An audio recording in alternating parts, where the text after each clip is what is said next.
है उसके बाद ही खाया जाता है। तो आप अपने घर के नियम के अनुसार चलें। इस प्रकार आप चाहे व्रत रखें या न रखें, कलश स्थापना करें या न करें, अगर आप सच्चे मन से माता रानी की पूजा करते हैं तो उनकी कृपा आपको अवश्य प्राप्त होगी।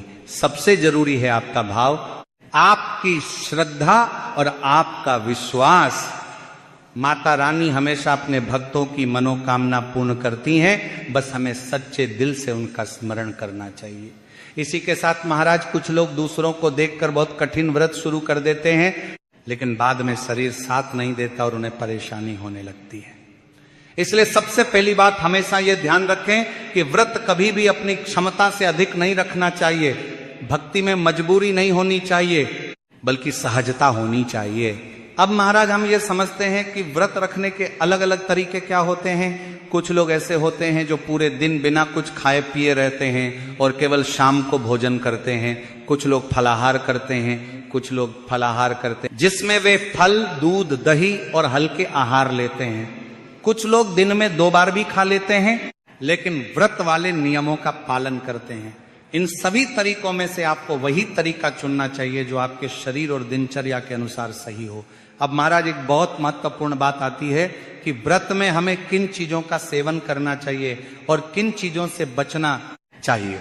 सबसे पहले तो यह समझ लीजिए कि व्रत का भोजन सात्विक होना चाहिए। इसमें लहसुन और प्याज का बिल्कुल भी प्रयोग नहीं करना चाहिए। सामान्य नमक की जगह केवल सेंधा नमक का उपयोग करना चाहिए। यह व्रत में शुद्ध और स्वीकार्य माना जाता है। इसी के साथ महाराज आप व्रत में आलू, शकरकंद, कद्दू जैसी चीजों का सेवन कर सकते हैं। इसके अलावा फल जैसे केला, सेब, अनार, पपीता आदि भी खा सकते हैं।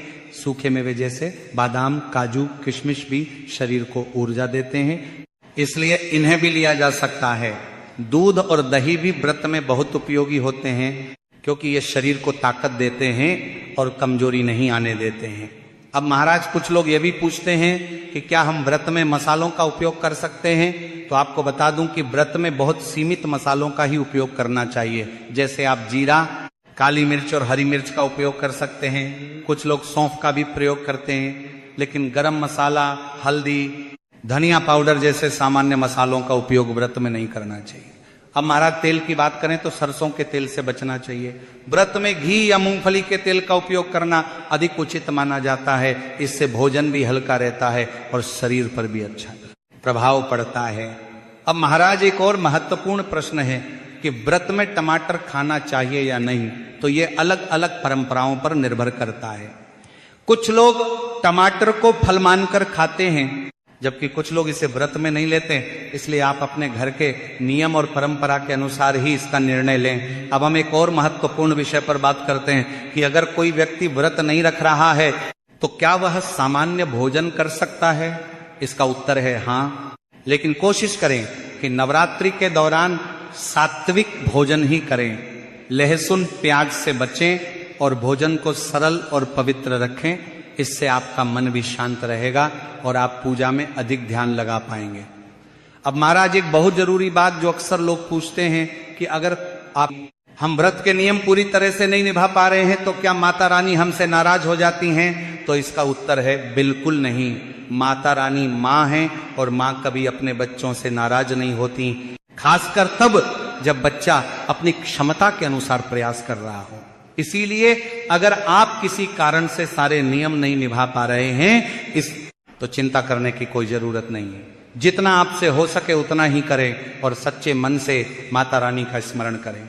अब बात करते हैं पूजा के समय की दिनचर्या के बारे में।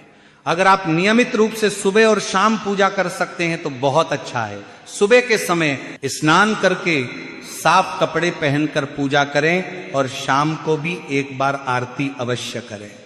अगर आपके पास समय कम है तो आप छोटी पूजा भी कर सकते हैं, लेकिन ध्यान रखें कि वह मन से होनी चाहिए। पूजा के दौरान दीपक जलाना बहुत महत्वपूर्ण माना जाता है। अगर आप अखंड दीपक नहीं जला पा रहे हैं दीपक तो भी जब भी पूजा करें उस समय दीपक अवश्य जलाएं। यह एक तरह से माता रानी के सामने प्रकाश और श्रद्धा का प्रतीक होता है। साथ ही धूप और अगरबत्ती भी जलाएं, जिससे वातावरण शुद्ध और सुगंधित बना रहता है। तो महाराज आशा करते हैं कि अब आपके सभी प्रश्नों के उत्तर आपको मिल गए होंगे।